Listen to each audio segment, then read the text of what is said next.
Hindu mythology में भगवान कृष्णा एक ऐसे देवता हैं जिनके चार्म, विजडम और डिविनिटी का कोई जवाब नहीं। विष्णु के 8वें अवतार कृष्णा प्यार, दया और धर्म के प्रतीक हैं। उनकी कहानी मिरेकल्स, फिलॉसफी और एडवेंचर का एक अनोखा संगम है जो आज भी लक्ष्यों को इंस्पायर करता है। कृष्णा का जन्म ही एक एक्स्ट्रॉर्डिनरी घटना थी। मथुरा में देवकी और वसुदेव के घर जन्मे कृष्णा अपने बुरे मामा कंसा के अत्याचार को खत्म करने वाले थे। कंसा के क्रोध से बचने के लिए कृष्णा को चुपके से गोकुल ले जाया गया। वहां वो यशोदा और नंदा के घर बड़े हुए, अपने डिवाइन लिनेज से अनजान। रॉयल लिनेज के बावजूद गोकुल में कृष्णा का बचपन इडिलिक और केयरफ्री था। वो ग्वालों के प्रिय थे, अपनी मस्ती और मक्खन के प्रति प्रेम के लिए प्रसिद्ध, जिसके कारण उन्हें मक्खन चोर कहा जाता था। लेकिन उनकी मिस्चीवस स्माइल के पीछे एक ऐसी विजडम थी जो उनकी कम उम्र को झूठा साबित करती थी। पुताना जैसे राक्षसों को मारने से लेकर इंद्रा के क्रोध से अपने गांव की रक्षा के लिए गोवर्धन पर्वत उठाने तक, कृष्णा का बचपन ऐसे कई मिरेकल्स से भरा था जिनसे उनका डिवाइन नेचर पता चलता था। एक्स्ट्रॉर्डिनरी करेज और दया के ये काम महाभारत में उनके पिवटल रोल का संकेत देते थे। गोकुल में कृष्णा का बचपन डिवाइन मिरेकल्स और प्लेफुल मिस्चिफ का एक अनोखा मिलान था। उन्होंने अपनी बंसुरी से गांव को मोहित कर लिया। उनकी धुन दिल और प्रकृति दोनों को लुभाती थी। गोपियान, ग्वालोन की लड़कियां उनके चार्म से खास तौर पर मोहित थी। उनकी डिवोशन उनके इरेजिस्टिबल एलूर का सबूत थी। एक प्रसिद्ध कहानी बताती है कि कैसे कृष्णा ने गोपियों के घरों से मक्खन चुराया। यह हरकत मिस्चीवस लगने के बावजूद एक गहरा फिलोसॉफिकल मीनिंग रखती है। यह कृष्णा द्वारा अपने डिवोटीज के दिल चुराने का प्रतीक है, जो डिवाइन को पाने में डिवोशन के महत्व पर जोर देता है। एक और महत्वपूर्ण मिरेकल था कलिया नाग का वाद। कृष्णा का नाग के सिर पर नृत्य यूस यमुना नदी छोड़ने पर मजबूर करना बुरे पर अच्छे की विजय का प्रतीक है। पीढ़ी दर पीढ़ी चली आ रही यह कहानियां कृष्णा की डिवाइन पावर और इनोसेंट लोगों के रक्षक के रूप में उनकी भूमिका को दर्शाती है। गोकुल में कृष्णा का बचपन इनोसेंस, डिवोशन और डिवाइन की प्लेफुल नेचर का जश्न है।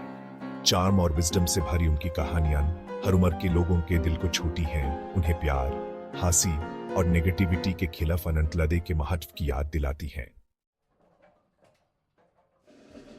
जैसे ही कृष्णा गोकुल के प्लेफुल ग्वाल से द्वारका के वाइज स्टेट्समैन बेन महाभारत में उनकी भूमिका केंद्रीय हो गई। वो पांडव राजकुमार अर्जुन के सारथी बने।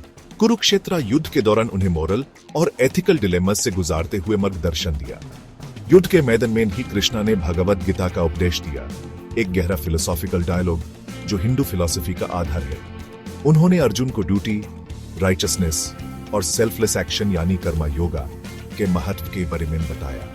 उन्होंने इस बात पर जोर दिया कि असली विजय मटेरियल गेन्स में नहीं बल्कि अपने अंदर के डीमंस पर विजय पाने में है। कृष्णा का मार्गदर्शन केवल युद्ध के मैदान तक ही सीमित नहीं था। उन्होंने युद्ध रोकने, विवादों का निर्माण करने और न्याय स्थापित करने में महत्वपूर्ण भूमिका निभाई। उनकी विजडम और डिप्लोमेसी ने एंशिएंट इंडिया की पॉलिटिकल लैंडस्केप को बनाने में महत्वपूर्ण योगदान दिया। महाभारत में कृष्णा के एक्शंस जीवन की कॉम्प्लेक्सिटीज और राइचस पाथ चुनने के महत्व को दर्शाती है, चाहे वो कितनी भी चुनौतियों से भरा क्यों न हो। उनकी टीचिंग्स आज भी सोलस और गाइडेंस देती है, उन्हें याद दिलाती है कि चाओस के बीच भी सच और धर्म का रास्ता हमेशा होता है। महाभारत के सदियों बाद भी भगवान कृष्णा की टीचिंग्स आज भी उतनी ही रेलेवेंट हैं। लव, कंपैशन और सेल्फलेस एक्शन का उनका संदेश कल्चरल और टेम्परल बाउंड्रीज से परे है। आज के वर्ल्ड के लिए टाइमलेस विजडम डेटा है। मटेरियलिस्टिक दुनिया में कृष्णा का इनर पीस और सेल्फ रियलाइजेशन पर जोर एक जरूरी एंटीडोट है। कर्मा योगा की उनकी टीचिंग्स ह्यूमन डिटैचमेंट के साथ अपने कर्तव्य निभाने और पर्सनल गेन के बजाय ग्रेटर गुड पर फोकस करने के लिए प्रेरित करती है। इसके अलावा आज के पोलराइज्ड वर्ल्ड में कृष्णा के प्यार और दया के संदेश का बहुत महत्व है। फॉरगिवनेस और अंडरस्टैंडिंग से भरा उनका जीवन ह्यूमन डाइवर्सिटी को अपनाने और डिफरेंसेस के बीच यूनिटी बनाने के महत्व की याद दिलाता है।